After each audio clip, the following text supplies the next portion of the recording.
Salam əziz şagirdlər, hər birinizi xoş gördük.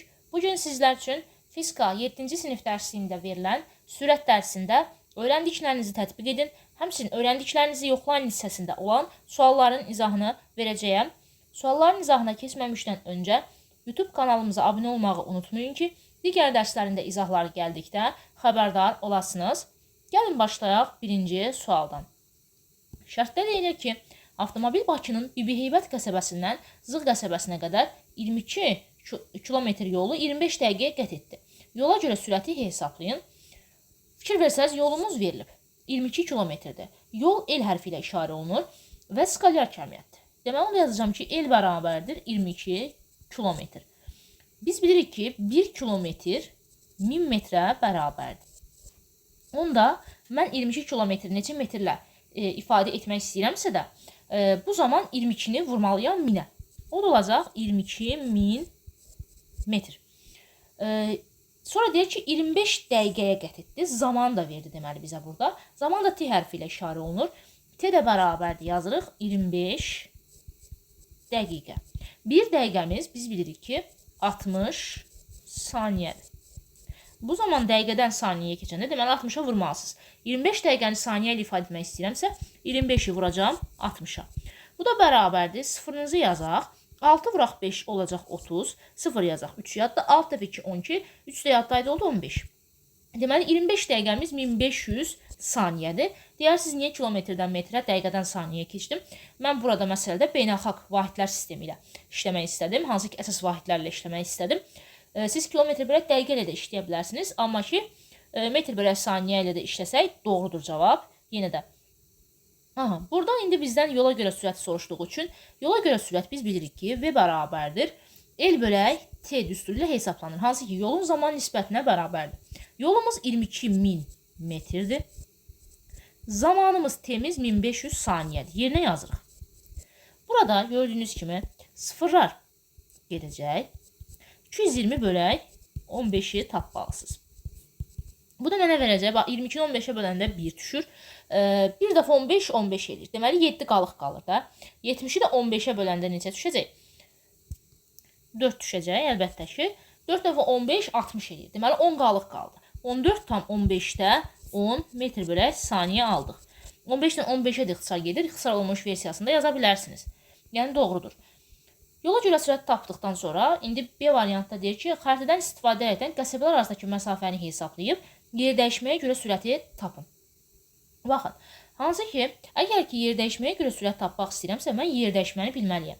Yer dəyişmənin tərifini biz bilirik ki, cismin başlanğıc vəziyyəti ilə son vəziyyətini birləşdirən istiqamətlənmiş düz xətt parçasıdır. Başlanğıcım haradır? Bibiheybət. Son haradır? Zığ. Bibiheybətdən Zığa gedirəm də. Bu zaman indi başlanğıc və sonu birləşdirən istiqamətlənmiş düz xətt parçası, bax, Bibiheybətdən Zığa gördüyünüz kimi oxunuzu çəkirsiniz. Hansı ki, bu parça bizim yer dəyişməmizdir. Deməli, bura oldu, gördüyünüz kimi yer dəyişmə. Yer dəyişmə S hərfi ilə işarə olunur və vektorial kəmiyyətdir. Kitabda əgər ki, özünüz xəttkeş götürüb ötsəniz, görərsiniz ki, bu hissənin uzunluğu 7,5 cm bərabərdir.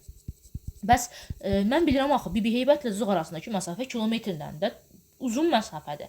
Bu necə olur ki, 7,5 cm olur? Artıq burada sadəcə həqiqi qiymət verilməyib. Miqyasla baxsaz, fikir versəz, 1-in 180 minə nisbətidir. Deməli, sənin 1 santimetrin 180 min santimetrə bərabərdir. Yəni, bunun həqiqi qiyməti 180 min santimetrdir. İndi 7,5 santimetrin həqiqi qiymətini tapmaq üçün, əlbəttə ki, 7,5 santimetri vuracaqsan 180 minə. Onda belə yaza bilərik ki, hansı ki, S bərabərdir. 7,5 vuraq 180 min. Bu da bərabər alacaqsınız 1.350.000 santimetr. İndi mən dediyim kimi beynəlxalq vahidlər sistemindən istifadə edirəm. Buna görə santimetrdən metrə keçəcəm. Biz bilirik ki, 1 metrimiz 100 santimetrə bərabərdir. İndi mən santimetrdən metrə keçmək istəyirəm. Bu zaman 100-ə böləcəm. 100-ə böləndə bu zaman 2 dənə sıfırımız gedəcək. Çünki 100-də 2 dənə sıfır var da. Bax, bu 2 sıfırı ixtisar edirik. Bu zaman alacağıq 13.500 metr. Yer dəyişməmizi tapdıq. Yer dəyişməyə görə sürət tapmaq istəyirəmsə də, əlbəttə ki, yer dəyişməni zamana bölməliyəm. Yer dəyişməyə görə sürət də vektorial kəmiyyətdir və yer dəyişmənin zamana T-yə nisbətidir. Yer dəyişməm 13.500-dür. metr. Zaman da bayaqları gördüyünüz kimi yazdıq. Bax, t bərabərdir 1500 saniyədir. Yerinə yazıram. Burada onda t-nin yerinə bölək 1500 saniyə. Sıfırlar getdi. Gördüyünüz kimi 135-i də 15-ə böləndə alacağıq 9. Deməli, yerdəşməyə görə sürətimiz oldu 9 metr bölək saniyə. C bəndində soruşur ki, Bibi Heybətdən Zığ qəsəbəsinə eyni vaxt sərf etməklə gəmi ilə gedilsəydi, gəminin yola görə sürəti nəyə bərabərdir? Gəmi su ilə gedir də. Onda deməli, baxın, su ilə gedilən yol fikir versəz buradır. Yəni, yerdəşməyə uyğun olan hissədir. Yerdəşmənin də bayaqları gördüyünüz kimi aldıq ki, 13500 metrdir. Deməli, burada hansı ki, yolum yerdəşməyə bərabər oldu. Onda yola görə sürət ilə yerdəşməyə görə sürətə bərabərdir. Onda mən yola görə sürətimi bayaqlar tapdığım yerdəşməyə görə sürətin qiymətinə, yəni 9 metr bölək saniyəyə bərabər götürəcəm. Və zaman da eynidir, eyni vaxt sərf etməklə deyir. Deməli, yəni burada heç bir problem yoxdur. Zaman da eynidirsə və yerdəşməni də bilirəm. Onda deməli, yerdəşməyə görə sürətim də yola görə sürətə bərabərdir. Yox, zaman fərqli olsaydı, artıq burada yerdəşməyə görə sürətlə, yəni birinci halda sizin bax, yuxarı tapdığınız yerdəşməyə görə sürətlə, aşağıda bu yola görə sürət eyni olmazdı. Zaman da eynidir. Hansı ki, yollar da eynidir. Yəni, burada yol yerdəşməyə bərabərdir. Artıq ona görə yerdəşməyə görə sürəti, yuxarı tapdığınız qiyməti bərabər götürdünüz. Bax, burada istənilən yola görə sürətə. Yəni, V də bərabər oldu 9 metr bölək saniyə. Öyrəndiklərinizi yoxlayan birinci sualda deyilir ki, yola görə sürətlə yerdəşməyə görə sürətin oxşar və fərqli cəhətləri hansıdır? Hansı ki, biz bilirik ki, yol skalyar, yerdəşmə vektorial kəmiyyətdir. Eyni ilə yola görə sürətdə skalyardır, yerdəşməyə görə sürətdə vektorialdır. Bu zaman ortaq cəhətlər odur ki, hər ikisində vahidi metr bölək saniyədir. Həmçinin bir fərqli cəhətlər də budur ki, yola görə sürət sıfıra bərabər ola bilməz. Amma yerdəşməyə görə sürət sıfıra bərabər ola bilər. Hansı halda? Başlanğıc vəziyyətlə son vəziyyət üstə düşərsə. Yəni, tutaq ki, cismin burada A nöqtəsindəymiş. İstəyir hansı trayektoriya üzrə gedir getsin. Adam B-yə, sonra yenidən gəlib A-ya qayıtsa, bu zaman başlanğıcım da adı, sonum da adı. Bu zaman yerdəşmə sıfır olacaq. İstəyir əyri xətli trayektoriya üzrə getsin, yenidən qayıdıb həmin vəziyyətə gəlsin, yenə yerdəşmə sıfır olacaq. Amma yol sıfır olmayacaq. Çünki yol bütün trayektoriyanın uzunluğudur. Yəni yolda istiqamət önəmli deyil. Amma yerdəşmədə istiqamətə fikir veririk. Aha. Çünki yerdəşmə vektorial kəmiyyətdir. Həmçinin bir fərqli cəhətdə deyə bilərik ki, yola görə sürət yerdəşməyə görə sürətdən kiçik ola bilməz. Bir-birinə bərabər ola bilər və yaxud da ki, yola görə sürət yerdəşməyə görə sürətdən böyük olar. Hansı halda? Dərs izahında da qeyd edirik ki, düzxətli hərəkətdə, yəni cisim hərəkət istiqamətini dəyişmirsə, bu zaman yol yerdəşməyə bərabər olduğundan yola görə sürətdə yerdəşməyə görə sürətə bərabər. Yola görə sürət skalyar kəmiyyətdir, yerdəşməyə görə sürət də vektorial kəmiyyətdir. Bu düzxətli hərəkətdə bunlar bir-birinə bərabərdir. Amma əgər ki, əyri-xətli hərəkət olarsa, yəni cisim hərəkət istiqamətini dəyişərsə, bu zaman yola görə sürət böyük olur yerdəşməyə görə sürətin ədədi qiymətindən.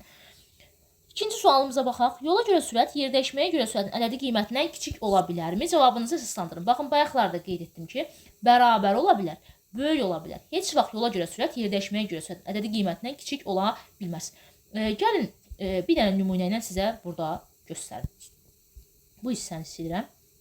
Məsələn, tutaq ki, cisim A nöqtəsindəymiş, B nöqtəsinə gəlir, daha sonra C nöqtəsinə gəlir və yenidən D nöqtəsinə gəlir. Və bu da kvadratdır. Tutaq ki, kvadrat olaraq götürürəm. Kvadratın bütün tərəfləri bir-birinə bərabərdir. Adam B-yə 5 metr getsin, B-dən C-yə də 5 metr gedəcək, onda C-dən D-yə də 5 metr getmiş olacaq. İndi burada yol tapanda da qeyd etdiyimiz kimi bütün trayektoriyalar üzrə gedilən yolları toplamalıyam. Yəni 5 üstə gələk 5 üstə gələk 5. Hamısını toplayacağım. L bərabər oldu yol tapanda 5 üstə gələk 5 üstə gələk 5. Oldu 15 metr. Bəs yerdəşmə. Yerdəşmə biz bilirik ki, cismin başlanğıc vəziyyəti ilə son vəziyyətini birləşdirən istiqamətlənmiş düzxət parçasıdır. Başlanğıcım A, sonum D. Bax, burada dediyim kimi kvadrat olduğundan AD də artıq 5 metr tərəfə, yəni qarşısındakı tərəfə BC-yə bərabər olmuş olacaq. 5 metr, 5 metr. Deməli, sizin yerdəşməniz artıq burada S bərabər oldu 5 metrə. 15 böyükdür yoxsa 5? Əlbəttə ki 15. Deməli, yol gördüyünüz kimi yerdəyişmədən böyük yoldur. Hansı halda əyri xətli hərəkətdir? Deyirsiniz ki, ay müəllim, və bunlar düz xətt üzrə gedir axı. Adam B-yə düz xətdir, B-dən C-yə də düz xətdir, C-dən D-yə də düz xətdir. Xeyr, burada əyri xətli hərəkət. Niyə? Çünki hərəkət istiqamətimi dəyişmişəm. Bax, adam B-yə düz xətt üzrə getdiyim yerdə sağa döndüm B-C-də. Eyni ilə C-də də bax, düz xətt üzrə gedirdim sağa doğru. Birdən bir aşağıya doğru döndüm. Hərəkət istiqamətimi dəyişdim yəni. Və bu zaman onda yol yerdəyişmədən böyük olur. Yox, düz xətt üzrə gedirəmsə, tutaq ki, A-dan B-yə. Sonra da B-dən C-yə getdim. Bax, A-dan B-yə 5 metr olsun, B-dən C-yə 10 metr olsun. Ümumi yolu tapanda 5-dən 10 toplayacağım, 15 olacaq. Bəs yerdəyişmə. Yerdəyişmə başlanğıc vəziyyətlə son vəziyyəti birləşdirən düz xətt parçasıdır.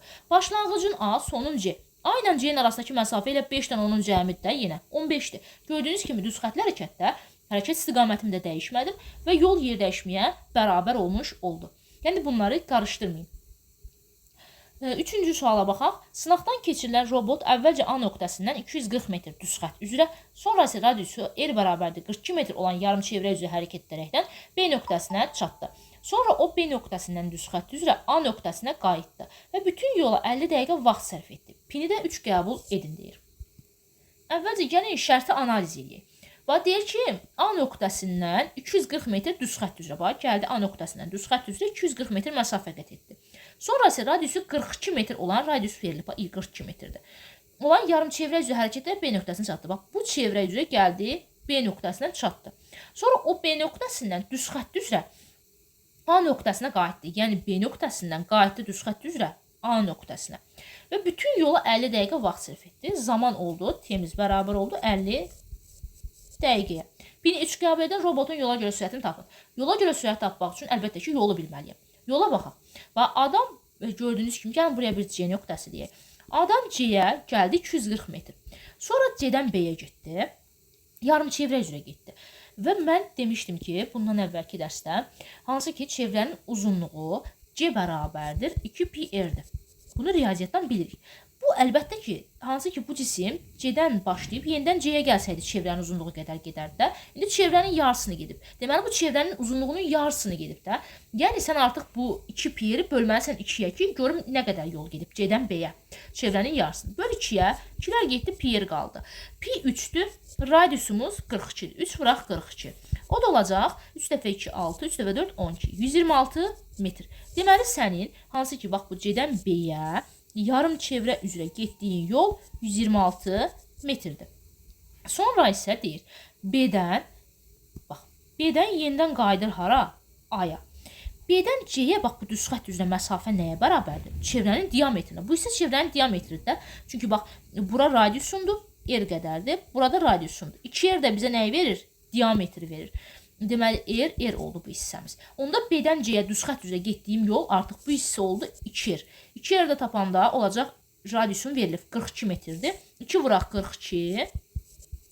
O da olacaq 2 dəfə 2, 4. 2 dəfə 4-də 84. Deməli, sənin bax bu hissəndə artıq oldu 84. Burayı silirəm. Yazıram, burası 84 metr. İndi C-dən də yenidən A-ya qayıtmaq elə 240 metrdir. Onda yol tapanda əlbəttə ki, bütün gedilən yolları toplamalıyam. Elimiz bərabər olacaq 240, hansı ki, bax bu hissə A-dan C-yə bir dəfə getdi, 240. Sonra C-dən B-yə 126 getdi, üstə gəlirəm 126-nı və yenə üstünə gəlirəm, baxın, B-dən C-yə dediyimiz kimi diametr qədər getdi, 84 metr, üstə gəlirik 84-ü və plus bir də üstə gələcəm, bax bu C-dən A-ya getdi, 240 metr məsafəni. Bir də üstə gələk, 240-ı yazırıq. Bu da bərabərdir. Alacaqsız qiymət 690 metr. Yol tapmış olduq. 690 metr. Bu hissəni silirəm hələlik. Buranı silək. Elimiz bərabər oldu deməli 690 metrə. Zaman da verilib 50 dəqiqədir. Amma gəlin dəqiqədən saniyəyə keçək. Qeyd etdik ki, 1 dəqiqəmiz 60 saniyədir. Ondan 50 dəqiqəmi saniyəyə çevirmək üçün 50-ni vuracam 60-a. 2 dənə sıfırınızı yazırsınız, 5-i də vurursunuz 60-a, da olacaq 30. Deməli, 3000 saniyə olmuş oldu zamanımız. İndi yola görə sürət tapanda V bərabərdir. El bölək T düsturundan istifadə edəcəm. Elimiz 690 metr. T'miz 3000 saniyədir. Sıfırlarımı aparıram. 3-ü ixtisar gedir fikir versəz, məxrəcdə qalacaq 100, sürətdə qalacaq 69-u 3-ə böləndə 23. Deməli, 0,23 metr bölək saniyə almış olduq yola görə sürətimizi. Burada yazaq, cavabımız oldu 0,23 metr bölək saniyə. İndi deyir, yerdəyişməyə görə sürət tapın. Fikir verin. Yerdəyişməyə görə sürət tapmaq üçün yerdəyişməni bilməliyik, əlbəttə ki. Mən demişdim ki, başlanğıc vəziyyətlə son vəziyyət üst-üstə düşərsə, bu zaman yer dəyişmə 0 olur. Bax indi, A-dan başlamışam, gəlmişəm C-yə, sonra B-yə. B-dən də qayıtmışam təzədən A-ya. Başlanğıcım da, sonum da A. Başlanğıc vəziyyətlə son vəziyyət üstə düşdüyündən yer dəyişmən bərabər olur 0-a. Elə yer dəyişməyə görə sürətin də artıq bərabər olur 0-a. Çünki 0-ı nəyə bölürsən, böl 0 alarsan. 0-ı böl zamana, 50 dəqiqəyə 0 alacaqsan da əlbəttə ki. Deməli, burada artıq yer dəyişməyə görə sürətimiz oldu 0-a bərabər. Digər sualımıza keçək. 4-də deyilir ki, M nöqtəsindən N nöqtəsinə düz xətt üzrə hərəkət edən avtomobil 1200 metr məsafəni 2 dəqiqəyə qət etdi.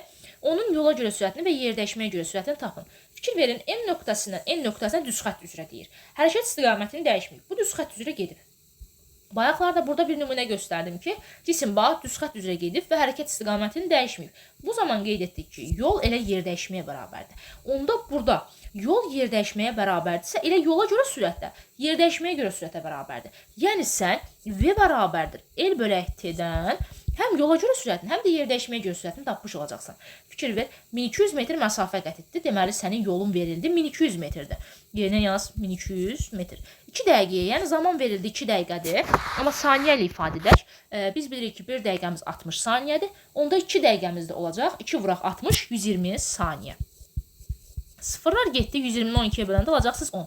Deməli, burada cavabımız oldu 10 metr bölək saniyə. Həm yer dəyişməyə görə sürətin 10 metr bölək saniyədir, həm də yola görə sürətin 10 metr bölək saniyədir. Yəni, bunların ədədi qiymətləri bir-birinə bərabərdir. Çünki hərəkətim düz xətt üzrədir. Və istiqamətimiz də dəyişməyib hərəkət istiqamətini. 5-də, avtomobilin hərəkət etdiyi yol 320 metr, yer dəyişməsinin ədədi qiyməti isə 240 metrdir. Yola görə sürət 72 km bölək saat olarsa. Əvvəlcə baxaq.